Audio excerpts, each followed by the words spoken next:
प्यारे बच्चों, हमें कक्षा 10वीं गणित का अध्याय 15 क्षेत्रमिति से शंकु का एक महत्वपूर्ण प्रश्न ले रहे हैं जो 4 नंबर के लिए एग्जाम में पूछे गए थे 2023 में। इस तरह के प्रश्न भी एग्जाम के लिए महत्वपूर्ण होते हैं, ध्यान देंगे। यदि किसी शंक्वाकार कप के आधार की परिधि, शंक्वाकार का मतलब होता है शंकु के आकार का। हम रफ कार्य या साइड में बना दें थोड़ी देर के लिए, ये ऐसा शंकु है ना। शंकु के आकार का क्या है, कोई कप है, ठीक है, ये इस तरह से। अब उसके आधार की परिधि, यानी ये आधार ऐसा है और इसकी परिधि कितना है, 22 सेंटीमीटर। तो परिधि से हम त्रिज्या ज्ञात करते हैं, पता है, और इसकी ऊंचाई 6 सेंटीमीटर, ये इसकी ऊंचाई है और इसकी ऊंचाई 6 सेंटीमीटर दी गई। इसमें कितना पानी रखा जा सकता है। पानी रखना का मतलब होता है, यदि हम किसी पात्र में जब पानी रखते हैं तो ये उसका क्या कहलाता है, आयतन, है ना, आयतन को व्यक्त करता है।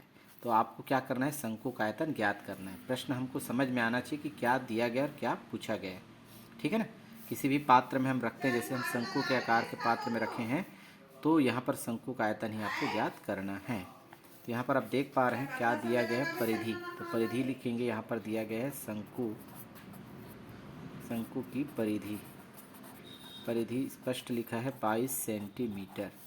तो चूंकि परिधि के बराबर है 22 सेंटीमीटर, तो परिधि का सूत्र भी बराबर होगा 22 सेंटीमीटर के। तो 2πr होता है परिधि का सूत्र, क्योंकि शंकु का आधार में परिधि जो होता है उसका आधार वृत्ताकार होता है, इसलिए वृत्त की परिधि का ही सूत्र लगेगा 2πr बराबर 22 सेंटीमीटर। तो हम r का मान ज्ञात करना है, तो r का मान ज्ञात करने के लिए 2π का पक्षांतर करना पड़ेगा। तो 22 तो है, बटा में आ जाएगा 2π, ठीक है।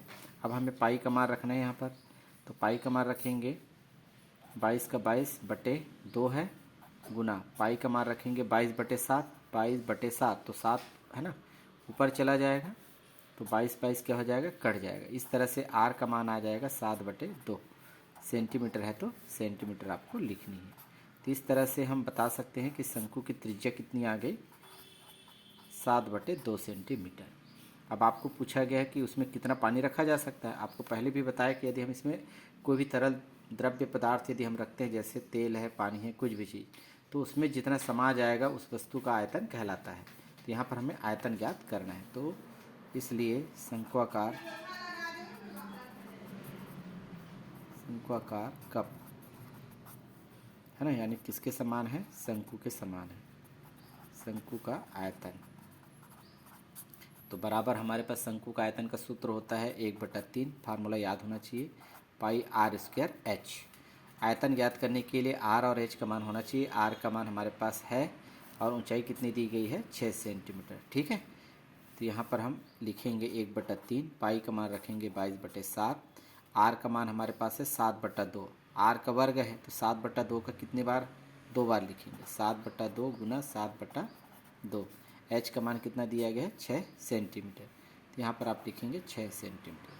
अब कैलकुलेट करते हैं तो देखो 7 से 7 कट जाएगा, देखो 3 और 2 का गुना होता है 6, नीचे से 6 हो गया तो 6 से 6 कट जाएगा। फिर तो हमारे पास क्या बचेगा, 22 7 और नीचे में बचेगा 2, तो 2 से हम 22 को कैंसिल कर सकते हैं, 2 एकम 2, 2 एकम 2 एकम, तो क्या बचे 11 गुना 7, है ना, आयतन है। आगे हम देखेंगे 11 गुना 7 से 70 होगा और आयतन को घन सेंटीमीटर के रूप में लिखे जाते हैं। तो इस तरह से हम क्वेश्चन को आसानी से बना सकते हैं।